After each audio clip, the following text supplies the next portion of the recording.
정인데요. 9월의 투자 전략 어떻게 가져가면 좋을지 개미스쿨 시간에 이분 통해서 한번 들어보시죠. 신영증권 리서치 센터장인 김학균 전무와 함께합니다. 전무님 안녕하세요. 네, 안녕하십니까? 최근에 좀 박스권 아닌 박스권에 갇혀 있다 이런 표현이 좀 맞을까요? 네, 근데 저는 예. 사실 7월 말이 올해 연중 최고치로 한 2,280 정도까지 가고 네.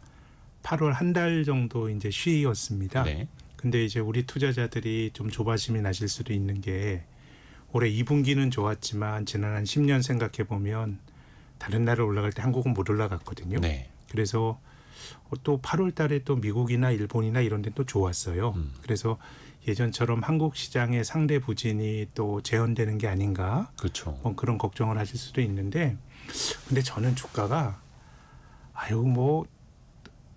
계속 오르기만 할 수는 없는데 그렇죠. 우리 종합주가지수가 4월 초 3,280에서 7월 말 4월 초 2,280이었죠. 네. 7월 말 3,280까지 한 1,000포인트 오르고 지금 한 100여 포인트 정도 조정받은 거거든요. 그래서 시세를 보게 되면 되게 답답하지만 우리가 아무리 강세장이라도 그 중간중간에 어떤 우여곡절을 거치고 시장이 어떻게 조정을 받고 이걸 알 수 있다고 생각하시면 안 돼요. 8월은 어떻고 9월은 어떻고 이런 거는 저는 이거 굉장히 무작위적인 속성이 있다고 생각하거든요. 그렇게 본다 그러면은 오르고 나서 조정은 지금 조금 받았기 때문에 제 생각은 기본적으로 한국 시장의 기조는 여전히 강한데 너무 중간 등락을 내가 맞출 수 있거나 예상할 수 있거나 그렇게 생각하시면은 안 될 것 같다는 말씀도 드리고 싶습니다.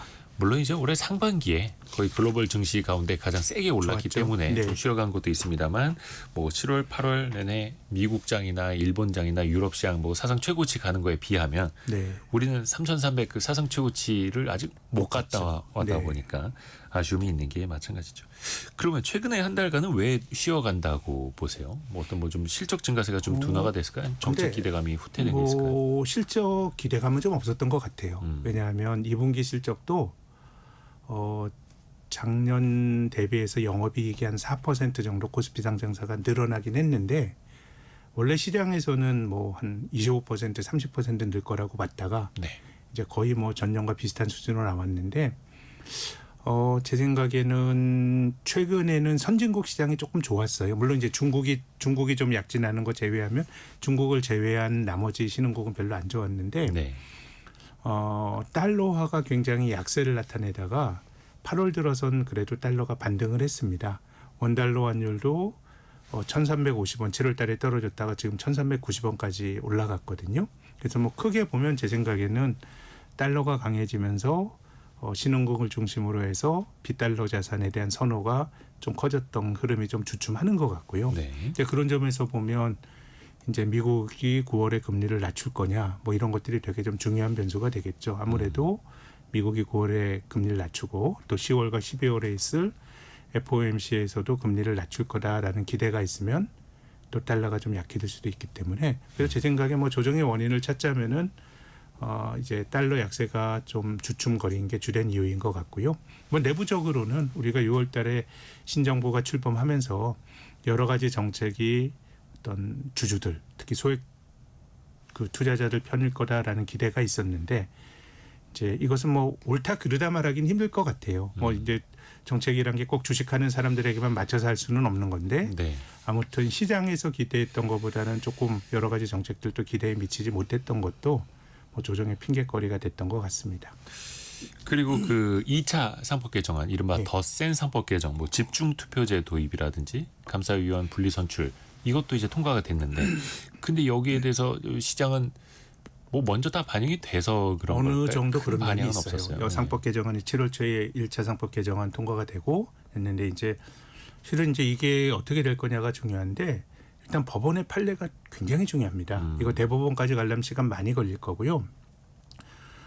저는 법리적으로 우리 법원이 합당한 판단을 내렸을 거라고 믿습니다만은 상법 개정 전에 여러 가지 지배주주와 소액주주 간의 이해충돌의 어떤 여러 가지 혐의가 있는 건들에 대해서 네.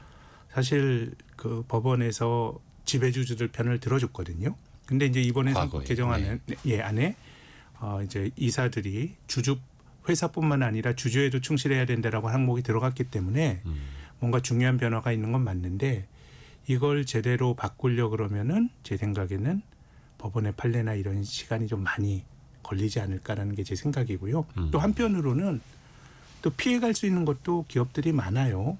예를 들어서 집중투표제 같은 경우는 네. 지금까지는 이제 이사 2명을 뽑는데 예를 들어서 최대 주주 지분율이 51%예요.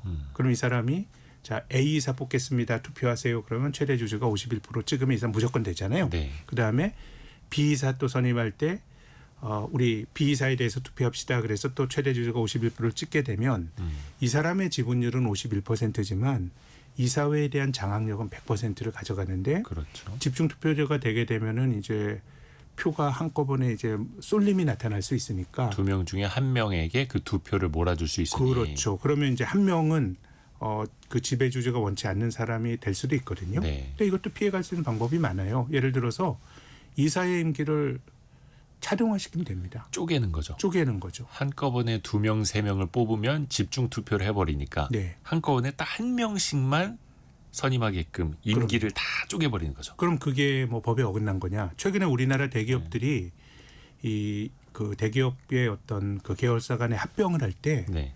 법을 어긴 게 아니잖아요. 이 주가를 기준으로 하라라고 하는 기준대로 한 건데 그럼 그 기준이 해필 그게 그 지배주주 편향적인 이해가 그 결정이 내려졌다라고 하는 의혹은 있는데 이게 법을 어긴 건 아니거든요. 그렇기 때문에 저는 이게 문화가 바뀌는 거라고 생각해요. 이제 그 기업도 지배주주나 상장사들도 뭔가 소액주주를 좀 눈치도 보고 뭐 이런 과정이라 그러면 이게 법 하나 뚝딱 바뀌었다 그래서 그렇죠. 될 일은 아닌 것 같아요. 예. 그러니까 명문화된 법과 현실 속에 적용되는 법 같은 법이지만 네. 실상은 좀 다를 수도 있다라는 거. 그리고 그게 판례로 계속 쌓이고 쌓여야 네. 또 그 사이에서도 또 같이 신뢰도 쌓일 수 이게 있는 또 거고. 대법원까지 간다 그러면은 시간이 많이 걸릴 거고요. 그래서 저는 이제는 법도 법이지만 이 취지나 그 어떤 그 법 개정의 정신에 대해서 시장의 플레이어들이 이거를 어떻게 해석하고 어떤 행동을 보이느냐가 더 중요한 것 같습니다. 그리고 시장은 좀 쉬어가는 사이에 물론 이 섹터도 잠깐 쉬기는 했습니다만 그 뭐 며칠 되지는 않았고 오늘도 조선 관련주가 가장 세게 오르고 있지 않습니까? 네. 한미 정상회담 있었을 때만 해도 어느 정도 굿뉴스 시장의 기대가 다 반영됐던 거 아니야? 쉬어갈 것 같다라는 이야기가 나왔었다가 네. 다시 또 이 조선주가 날아가네요. 저는 뭐 이게 적정한 주가인지 아닌지에 대해서는 사실 판단은 잘 안 서고요. 네. 이게 뭐 고평가됐다 저평가됐다 이런 거는 제가 그 말씀드릴 입장은 아닌 것 같고 다만 이제 조선주를 시장에서 바라보는 관점은 야 이거 뭔가 우리가 주도권을 쥐고 있네 라는 생각들은 하는 것 같습니다. 지금 뭐 여러 가지로 한국이 잘하는 성장 산업들 우리 뭐 반도체도 잘하잖아요. 네. 반도체도 잘하지만 조선과 반도체를 비교해 보면 사실 우리나라 삼성전자와 SK 하이닉스가 예를 들어서 라인이 멈춰진다 그러면 저는 글로벌 IT 생태계가 그냥 바로 스탑이 될 것 같은데 그래도 놓고 보면은 많이 좀 휘둘리는데 조선은 그래도 우리가 좀 주도권을 가지고 있는구나라고 하는 그런 기대는 있는 것 같고 다만 이걸 감안하더라도 이제 미국과 비즈니스를 하는데 이게 정말 회사가 돈을 벌고 주주들에게 뭐 배당이라든가 이런 걸로 돌아올 수 있을지는 뭐 더 지켜봐야 되는데 제 생각에는 뭐 주식이라고 하는 게 이것저것 다 뭐 합리적으로 계산해 가지고 주가가 똑곡을 반영하는 건 아닌 것 같고 그래서 뭐 저의 뭐 소감은 어쨌든 그 우리나라 조선업이 뭔가 글로벌 밸류체인에서 좀 우리가 헤게모니 주도권을 가지고 있는 거 아니냐라는 기대가 최근에 좀 커지고 있는 것 같은 그런 느낌은 듭니다. 신영증권에서도 엄경화 위원 조선 섹터에서는 지금 뭐 매수 의견 계속해서 네, 예. 저희는 이제 뭐 전문가 엄경화 부장의 의견을 전해드리면은 그 미국과의 관계 뭐 이런 것도 있지만 본질적인 업황 사이클 자체가 지금 좋아지고 있기 때문에 저희 애널리스트는 좋게 보는 것 같습니다. 그러니까 다른 애널리스트 분들도 왜 그 슈퍼사이클 이야기를 하는데 높은 사이클이라기보다는 긴 사이클이다 이렇게 보더라고요. 네, 예전과는 조금 뭐 다르긴 다르죠. 네. 예전 정말 뭐 물량을 주체 못하고 이런 것들은 이제 중국이라고 하는 경쟁자가 생겼던 것 같고 그래서 이제 우리나라 회사들이 좀 잘할 수 있는 영역에서 계속 좀 일감이 끊이지 않아서 그래서 우리가 요즘 뭐 석유화학도 어렵지만은 우리나라 비즈니스 사이클에서 뭔가 좀 꾸준하게 이제 이것은 뭐 미래에 대한 전망이니까 이게 네. 맞을 수도 있고 틀릴 수도 있지만 현 시점에서 각 업종에 대해서 애널리스트 내놓는 전망을 보면 조선업이 그래도 뭐 상당히 좀 일거리나 이런 것들은 좀 안정적으로 보입니다. 그렇죠. 그리고 또 이제 미국 진출 기대감까지 또 같이 받고 있고 그게 또 현실화 하나 둘씩 또 되고 있는 거고요. 네. 조선뿐만 아니라 방산 관련주도 오늘 또 강세입니다. 그러니까 방산 관련주도 조선주 못지않게 거의 뭐 주도주 역할을 계속해서 긴 시간 해오고 있는데 거의 한 3년 넘게 그러니까 네. 러시아 우크라이나 전쟁 터진 이후에 계속해서 강세였는데 뭐 미국에서도 이제 좀 종전 앞당기도록 하겠다라고 하니까 조정을 받다가 네. 종전이 당장 안 될 것 같으니까 또 다시 치고 올라가고 네. 이런 흐름들이 계속 또 여러 번 반복되더라고요. 예, 예. 좀 스토리에 주가가 민감히 반응하는 것 같고요.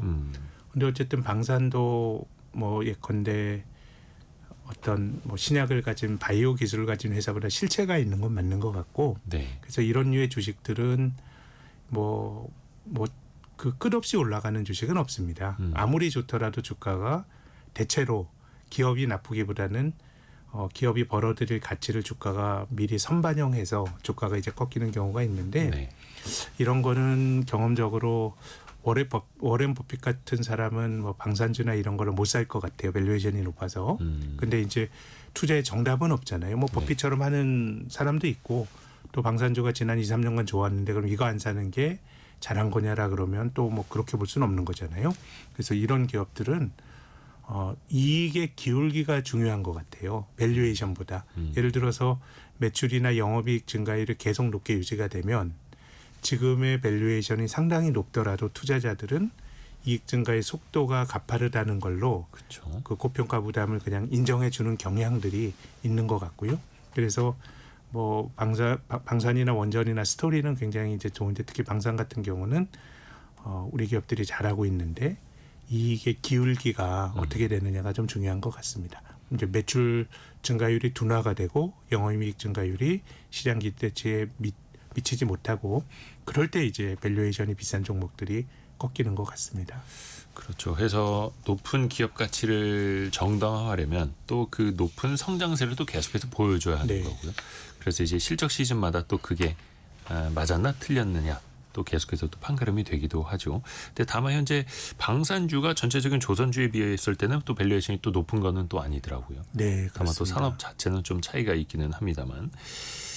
그리고 그 원전 관련주들도 최근에 좀 이슈가 있어서 조정을 받았다가 다시 이제 또 되돌아서 본 궤도에 또 올라온 주식들도 있더라고요. 그렇습니다. 어떻게 보면 이제 공통점이 조선, 방산, 원전 굉장히 큰 산업이고 먼 미래까지 같이 봐야 하는 산업이잖아요. 또 그리고 드물게도 또 성장에 대한 꿈이 음. 투영이 되는 그런 산업인 것 같습니다. 예. 그래서 이게 투자자들 입장에서 보면은 최근은 뭐 한 2년 동안 장기 투자를 하신 분들 입장에서는 굉장히 이제 효자 네. 노릇이 되어 왔는데 어떻습니까? 이런 산업에 좀 투자를 할 때는 어떤 것들 더 중점적으로 놓고 봐야 될까요? 말씀하신 것처럼 어쨌든 지금 방산도 조선업보다는 밸류에이션이 이제 싸지만 상대적으로 밸류에이션이 싸지만 뭐 시장은 저평가된 종목들보다 저평가된 건 아니거든요. 그러니까 뭐 투자자들은 이 기업이 성장성이 있다라고 생각하면 그 성장에 대한 기대를 당장 주가에 당겨와서 반영을 하거든요. 네. 근데 이거를 참 알 수가 없어요. 이게 어느 정도까지 반영돼야 끝나는지 이런 거는 정말 알 수가 없습니다. 설사 이게 버블이라고 하더라도 버블이 훨씬 부풀어진 다음에 터질 수도 있거든요. 그래서 저는 버블이 혹은 많이 오른 주가가 붕괴가 되는 그런 일종의 방아쇠는 아까 말씀드린 것처럼 이익의 증가율이 뭐 한 분기 정도는 뭐 긴가민가인데 한 두 분기 정도 시장의 기대치를 하회하고 그런 거라 그러면 그게 이제 일반적으로는 장기 조정의 그 계기가 되는 경우들이 많았던 것 같습니다. 그렇죠. 그래서 그 긴 흐름 속에서도 단기 실적도 신경을 안 쓸 수가 없는 게 또 주식 투자들의 또 숙명이기도 단기 실적을 하고요. 통해서 미래를 보는데 특히 이런 기업들은 본질적으로 믿음의 문제예요.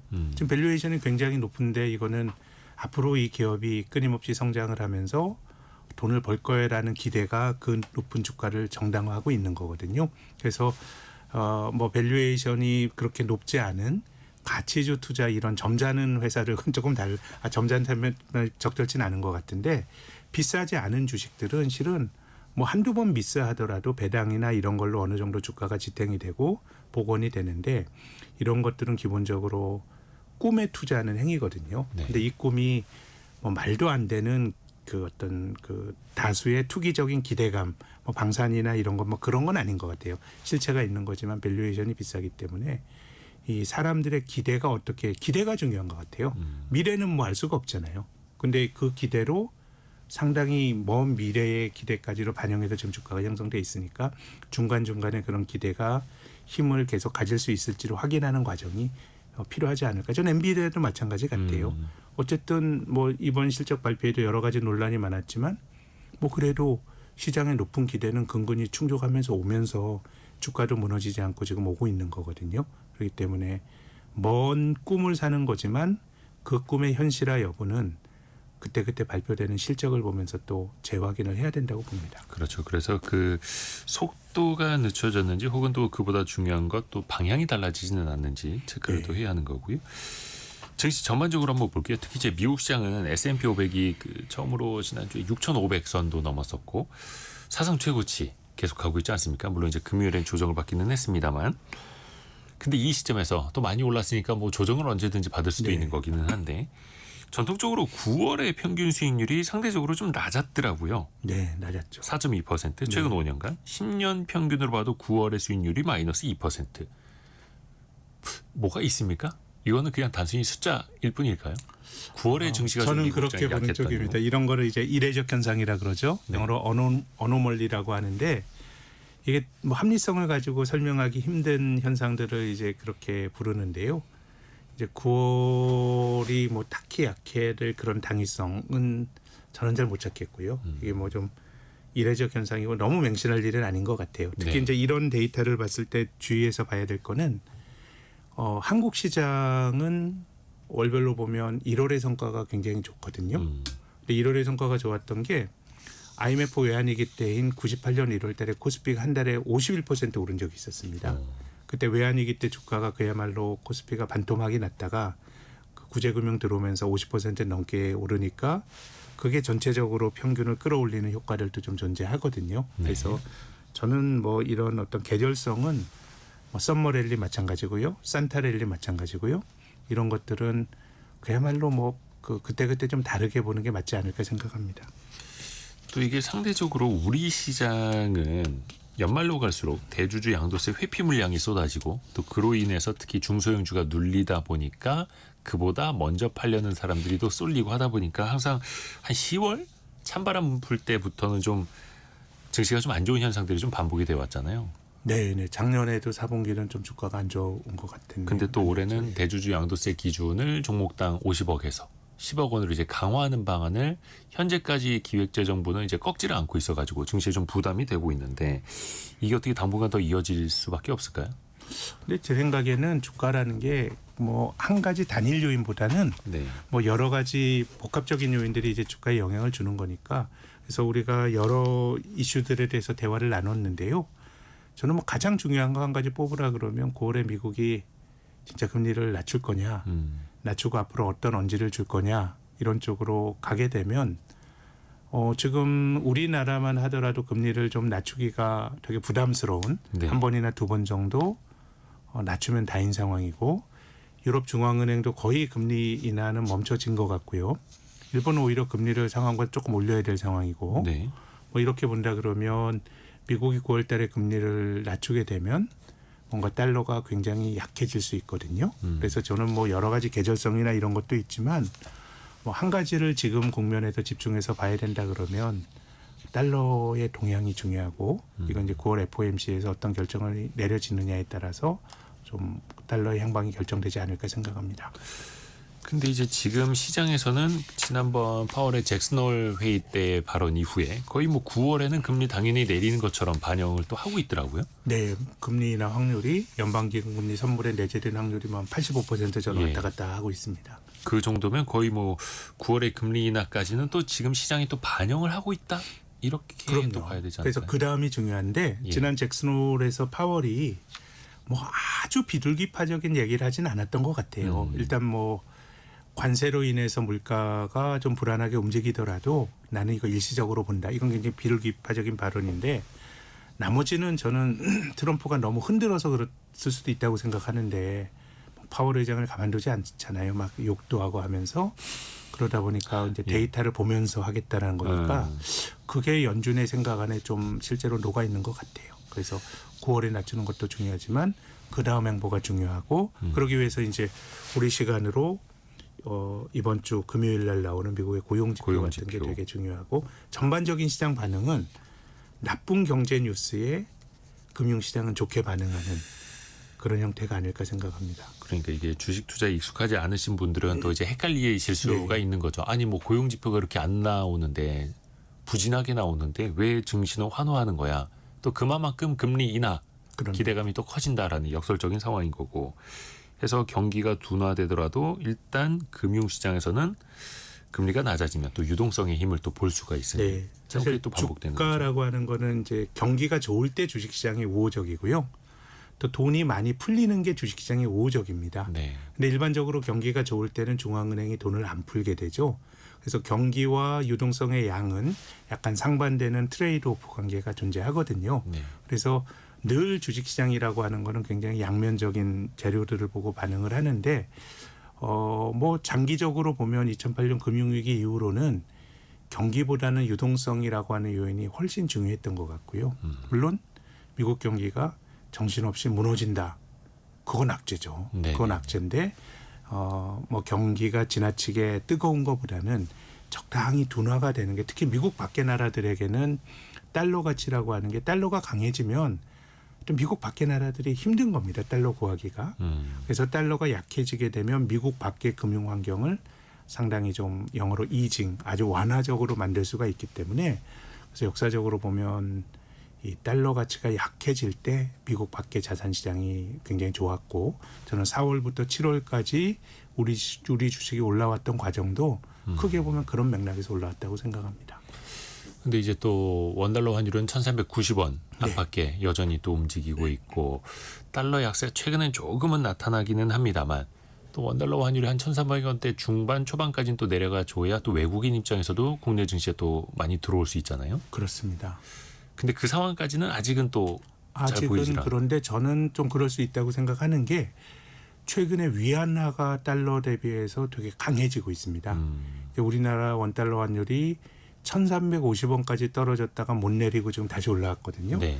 근데 이제 위안화 기준으로 보면 우리나라 1,350원에 좀 비슷한 의미를 가졌던 환율이 한 달러당 7.15 위안이거든요. 네. 그거 못 뚫고 가다 지난주에 7.13까지 뚫고 내려가서 이제 뭐 중국의 위안화와 한국의 원화가 뭐 꼭 동일하게 움직이라는 법은 없지만 그래도 동북아시아의 중심 통화가 됐거든요. 네. 그럼 위안화가 강해지는 거 보면 그래도 한국의 원화도 또 원달러 환율이 떨어지는 쪽으로 가지 않을까 생각이 들고 어쨌든 이런 환경을 만드는데 제일 중요한 게 저는 미국의 통화 정책 아닌가 생각합니다. 뭐 중국 이야기는 저희가 뒷부분에 또 따로 해보겠고요. 지금 일단은 이번 주 금요일 밤에 미국의 고용 지표가 나오는데 일단 지금 시장의 예상치도 많이 낮아져 있더라고요. 그렇습니다. 그래도 10만 명 또 잘 나올 땐 20만 명대 고용 증가세를 보여줬었는데 그게 지금 7만 명대 초반까지 그럼요. 기대치가 낮아져 있다라는 건 미국의 고용 지표가 서서히 둔화되고 있다. 미국 경제가 식고 있다라는 걸 또 시장은 체감하고 있다는 거잖아요. 그렇습니다. 사실 미국 경제도 지금 뭐 여러 가지가 좀 섞여 있는데요. 네. 뭐 어떤 지표를 보면 굉장히 뭐 잘 견디고 있는데 그래도 연준이 중시하는 게 이제 고용 지표나 민간 소비 같은 건데 네. 뭐 저는 좀 둔화가 되고 있는 거 아닌가 저의 해석은 그렇고요. 무엇보다도 작년과 재작년에 미국이 너무 달렸습니다. 이제 미국의 잠재 성장률이 뭐 2% 내외로 추정이 되는데 뭐 2.9, 2.8 뭐 이렇게 성장을 했으니까 올해는 가만 놔둬도 이제 기저 효과라는 게 작동하면서 둔화가 될 여지가 있고 전년 동기 대비니까. 네. 뭐 이렇게 보면 제 생각에는 좀 미국은 좀 뭐 둔화가 돼도 뭐 큰 탈이면 나겠습니까? 물론 이제 경기가 둔화가 되면 거기로부터 또 온갖 걱정거리들이 나옵니다. 뭐 네. 이게 뭐 하드랜딩으로 경착륙으로 가는 거 아니야? 뭐 이런 얘기들이 나오겠지만 저는 전체적으로 미국이 조금 둔화가 되는 게 미국 밖의 금융 환경에 좀 숨을 줄 수가 있는 건데 그래서 지금은 저는 한국 시장에 나쁘지 않은 그런 환경이라고 봅니다. 미국 둔화, 미국 금리나 달러 약세.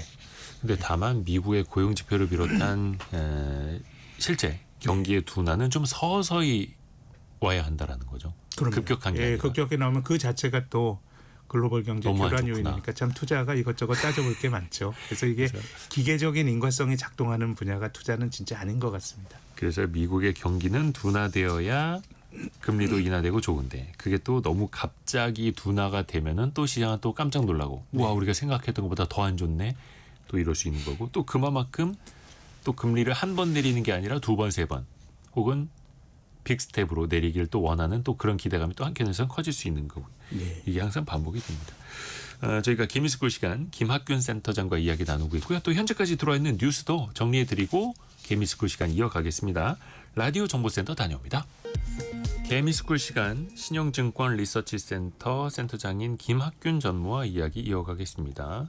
그리고 지금 증시는 이 시각 현재도 0.28% 정도 코스피 코스닥 나란히 지금 약세인 상황이고요. 센터장님 최근에 네. 인터뷰하신 거 보니까 예. 연말 되기 전에 조정이 온다면 저가 매수의 기회로 삼을 만하다라는 말씀하셨더라고요. 네. 어떤 그건 취지냐면? 사실 뭐 조정이 올 거냐 뭐 이런 거는 제가 사실 잘 알지 못하고요. 이제 이런 말씀을 드리고 싶었어요. 저는 투자를 할 때 네.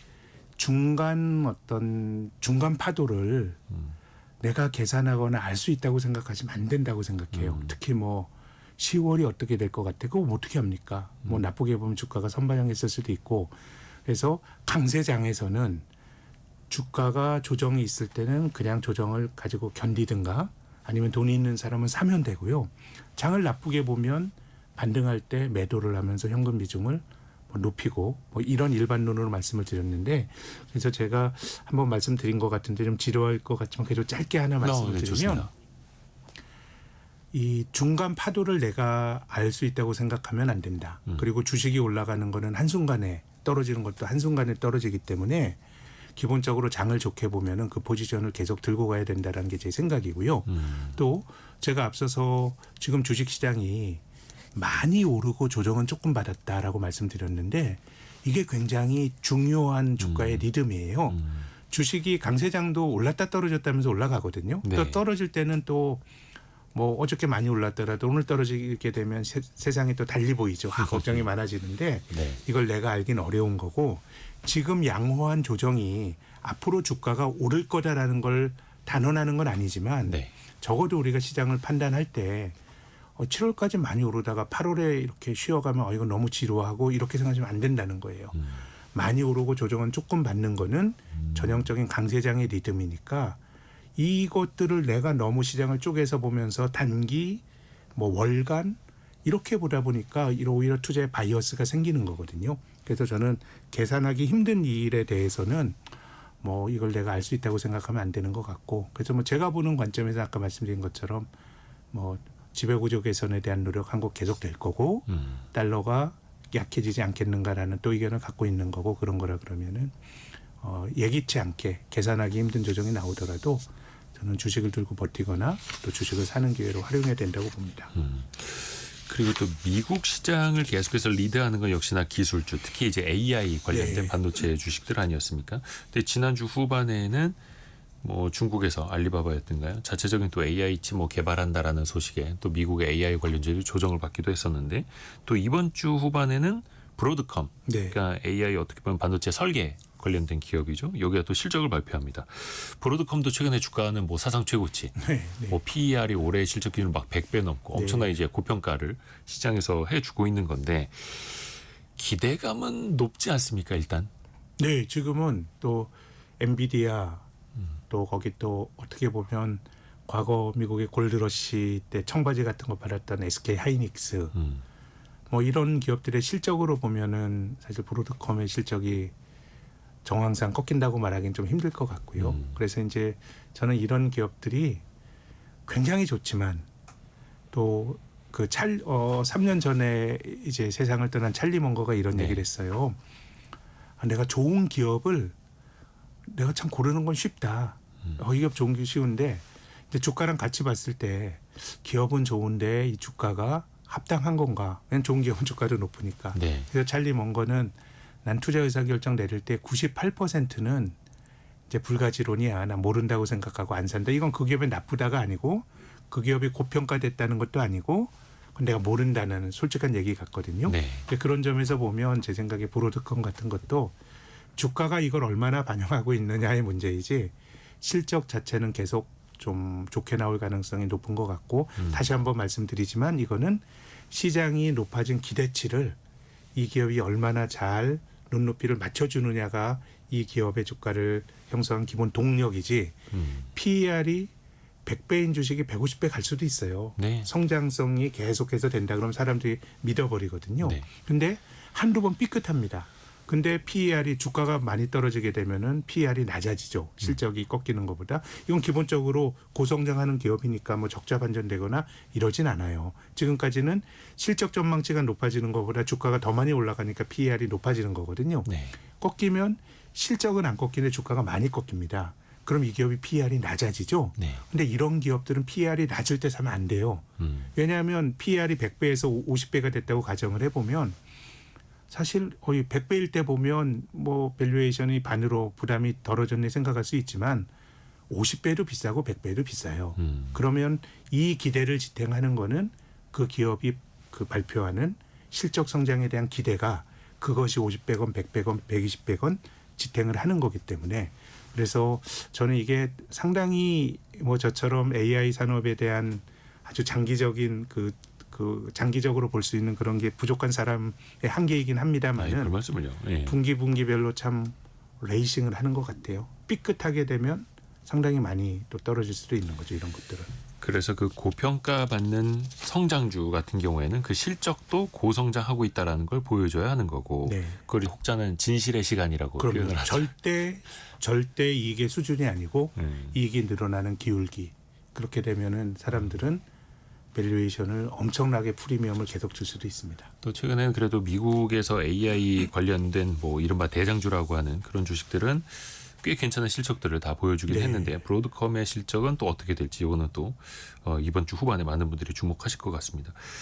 그 오늘 하이닉스랑 삼성전자 주가가 좀 많이 비교적 네. 많이 빠지는데 물론 이제 주 후반에 미국장에서도 AI 관련주가 좀 빠진 영향이 있겠습니다만 또 이슈 중에 하나가 삼성과 하이닉스가 중국에 두고 있는 공장에 미국 기술이 들어간 장비를 보낼 때 미국이 허가를 받도록 했었는데 작년까지만 하더라도 일종의 뭐 프리패스라고 해야 될까요? 네, 삼성과 하이닉스가 보내는 거는 우리가 다 오케이 해줄게. 그 정도의 사인을 받았었는데 최근엔 다시 건건이 미국의 승인을 받아야 한다. 이런 보도가 다시 나왔더라고요. 네, 사실 대만도 중국에서 반도체 만드는데요. 네. 대만은 안 건드렸는데 한국만 건드렸기 때문에 이거는 뭐 이제 물론 이제 트럼프 대통령이 하는 여러 가지 행동이 나라별로 시차를 두고 뭐 나타나고 이러긴 하는데 이거는 저는 기업 말고 우리 그 정치의 영역에다 잘 풀어줘야 될 만약 이런 쪽으로 간다 그러면 되게 나쁠 수가 있어요. 삼성과 하이닉스에. 그럼요. 반도체라는 게 꼭 기술이 중요한 것도 있지만 반도체는 생산이 되게 중요해요. 아 그렇죠. 미국이 원천 기술 다 갖고 있잖아요. 네. 근데 원천 기술 가지고 있다 그래서 수율이 나오는 거 아니에요. 네. 그래서 그 대량으로 찍어내는 그런 어떤 노하우도 굉장히 중요하고 본질적으로 우리 기업들이 가지고 있는 경쟁력이 여기 있는 거거든요. 그러면 뭐 수율이나 이런 거 하기 위해서 장비라든가 뭐 이렇게도 해보고 저렇게도 해보고 해야 되는 거고 그런 게 아니라 그러면 공장이 정말 구식 칩을 만드는 공장이 될 수도 있거든요. 그래서 좀 일단 진위도 파악을 해봐야 될 테고 전체적으로 우리 기업들이 불이익을 받지 않도록 좀 이렇게 정책적으로도 뭔가 좀 활로를 트여줘야 된다고 생각합니다. 이게 지금 당장은 주가에 영향을 받거나 오늘 정도 빠지면 이제 저는 뭐 끝나지 않을까 생각하는데 진짜 장기화된다 그러면 이 팹이라고 하는 우리 그 생산 라인의 근본적인 경쟁력에 큰 훼손이 될 수도 있다고 봅니다. 물론 이제 삼성과 하이닉스는 특히 이제 중국 쪽에서 뭐 낸드 플래시 메모리 비롯해서 이제 메모리 반도체를 만드니까 대만 기업과는 좀 다를 수는 있겠습니다만, 하지만 거기에도 첨단 공정으로 나아가려면 첨단 장비가 필요하고, 그럼요. 하지만 그거를 미국이 통제를 하면은 중국 쪽에서는 이제 구식 칩만 만들어야 하고, 그게 사실 1, 2년 장비 투입 격차가 생기면 뭐 반도체 시장에서 거의 4, 5년 밀려버릴 수도 있는 거지 않습니까? 그럼요. 근데 이제 그거를 어찌 됐든 간에 미국은 또 중국을 또 견제하니 그 사이에 있는 우리 기업들은 그럼 이 근데 생산 그게 공장을 제 어떻게 생각에는 나눌 것인지. 요즘 반도체는 예컨대 엔비디아 AI 칩도 네. 뭐 중국과 거래를 할 수 있는 좀 뭐 여러 가지 해석의 여지가 있는 그런 정책들이 좀 나오고 있거든요. 그러니까 뭐 예. 고사양 말고 네. 중저사양으로는 만들어서 팔아도 된다 이런 식으로요. 네. 그렇게 본다 그러면은 조금 이례적이기도 하고요. 그래서 미국이 사실 정책이 아주 계산되고, 물론 그들 마음속에 어떤 장기적인 전략이 있을지 모르겠습니다만은 뭔가 좀 이렇게 확 많이 바뀌고 있잖아요. 관세나. 그래서 이런 것들도 이건 어느 정도 우리 그 입장이 관철돼야 되는 거 아닌가 생각합니다. 기업의 영역은 아닌 것 같아요. 또 우리 입장에서 또 긴장이 되는 게 중국이 여러 기술 측면에서 막 따라오고 있는 것들이 있지 않습니까? LCD 기술은 뭐 네. 저가로 엄청나게 또 우리를 더 힘들게 했고, 반도체 하나 우리가 앞서가고 있다 이렇게 자신할 수는 있는데, 최근에 보니까 중국 내에서도 기존에 엔비디아가 잘 만들던 GPU 같은 것들을 엔비디아만큼은 아니더라도 뭐 한 중저사양 네. 정도의 GPU는 중국이 자체적으로 개발한다라고 하면서 지난 주번에 미국 시장 내에서도 기술주들이 좀 충격을 받지 않았습니까? 네, 그렇죠. 이 모습은 좀 어떻게 보세요? 저는 뭐 젠슨 황 엔비디아 CEO가 계속 그런 얘기 하는데, 이게 중국을 막아놓고 하게 되면 이 사람들이 우리를 더 빨리 따라올 수 있다라는 얘기를 하는데요. 제재의 역설이죠. 그럼요. 특히 중국은 저는 이게 체제가 가진 중요성이 굉장히 중요하다고 보는데, 네.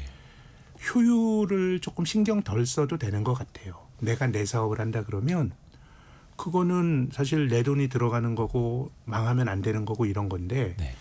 중국과 같은 사회주의 국가는 필요하다라고 하는 전략 산업에 국유기업을 중심으로 해서 돈을 쏟아 부을 수가 있거든요. 네. 중국 돈 있고, 또 매년 이공계 대학생들은 수백만 명씩 나오고, 또 당장 시장에서 뭐 성과를 주주들에게 막 휘둘리고 이런 게 아니라 다분히 사회주의적인 그런 거버넌스를 가진 국유기업들이 많기 때문에, 제 생각에 이거는 기본적으로 중국이 효율적으로 뭘 하고 있다라고 생각하지는 않는데, 압도적인 물량 투입을 통해서 뭔가 성과를 내고 있는 건 맞는 것 같고, 그래서 저는 미국 입장에서도 저희가 뭐 미국 걱정할 일은 아니지만 이게 뭐 트럼프 대통령 들어와서 시작된 일이 아니고 공급망 조정 이런 거는 바이든 행정부 때부터 했던 거거든요. 그래서 뭐 자기들도 한번 종합적으로 그 되돌아보는 그런 과정들을 저는 거치지 않을까 생각을 합니다. 뭔가 좀 생각보다는 봉쇄를 잘 뚫고 나오고 있다라는 그러게요. 생각을 갖게 됩니다. 그래서 최근에 이제 그 엔비디아처럼 GPU를 자체 생산한다라고 하는 중국의 캠브리콘 네. 테크놀로지라는 회사가 1년 사이에 주가가 5배 올랐고요. 많이 올랐죠. 최근 한 달 사이에만 2배 이상 올랐더라고요. 네. 그러면서 이른바 중학김이라고 하는 네. 그 과창판이라고도 하죠. 중국판 나스닥이라고도 볼 수 네. 있는 그쪽에 이제 투자하시는 분들이 또 많이 늘어나고 늘었더라고요. 있죠. 그 홍콩 사실 중국 본토가 예. 투자하기 여러 가지 좀 제한된 시장이기도 하고 그런데요. 사실 홍콩이 2019년도에 굉장히 큰 정치적 소요가 있었죠. 네. 또 그 국면에서 그 알리바바의 자회사 뭐였죠? 상장하려고 했던 게 이제 중단이 되면서, 네네. 그래서 전체적으로 어떻게 보면 자본시장은 중국 본토에 있던 기업들도 홍콩에 같이 상장이 되고 이런 구조였어요. 그럼 사실 글로벌 투자자 입장에서는 홍콩 주식 사면 좋은데, 제가 앞서 말씀드렸던 이제 홍콩이 가진 여러 가지 위상이 많이 낮아졌죠. 저는 시진핑이 뭐 자기들이 선택했다고 생각해요. 네. 그들의 가치, 그들의 약간 권위주의적인 거버넌스를 홍콩에 심으면서, 그래서 지금 말씀하셨던 캠브리코는 웬만한 기업들은 본토와 홍콩에 같이 상장되는데, 네. 캠브리코는 2020년 7월에 상장됐거든요. 네. 그때는 홍콩 자본시장이 조금 눌릴 때였어요. 그래서 중국에만 상장이 돼 있거든요. 그래서 과거에는 중국 주식을 사시는 분들이 뭐 홍콩을 통해서 사는 경우들이 많았는데 네. 지금은 특히 최근에 뜨는 기업들은 홍콩에 상장 안 돼 있는 기업들이 꽤 되기 때문에 그래서 중국 본토의 기술주 인덱스를 기반으로 한 ETF 이런 것들을 투자자들이 주목하는 것도 그런 것 같습니다. 그러게요. 그래서 그 이른바 과창판을 네. 추종하는 국내에 상장된 ETF들에도 돈이 몰리고 있고 네. 최근에 그 상승세가 어마어마하더라고요. 저는 집중해서 해야 된다고 봅니다. 중국은 집중이요. 기업은 되게 잘 나가지만 네. 지금 중국 경제는 물가가 마이너스인 디플레입니다. 그렇죠. 그럼 이게 뭐냐? 수요도 약하지만 공급이 너무 많은 거예요. 구조개혁도 안 하고 예. 그러다 보니까 경제 전체적으로는 비효율이지만 그런 구조에서 뭘 그 수혜를 누리는 기업들은 뭔가 성과를 내고 있기 때문에 상해지수 이런 것보다 말씀하신 거창판이나 집중 투자를 중국은 해야 되는 시장인 것 같습니다. 중국은 여전히 내수 어렵고 네. 부동산 경기 어렵고 네. 하지만 그 중에서도 성장이 나타나는 기술주에는 네. 또 돈이 확 몰리고 있고 그렇습니다. 그게 지금 나타나는 네. 현상이기도 합니다. 신영증권 리서치 센터장인 김학균 전무와 함께했습니다. 고맙습니다. 감사합니다. 감사합니다. 참고로 참 오늘 미국장은 그 미국의 노동절이라고 해서 또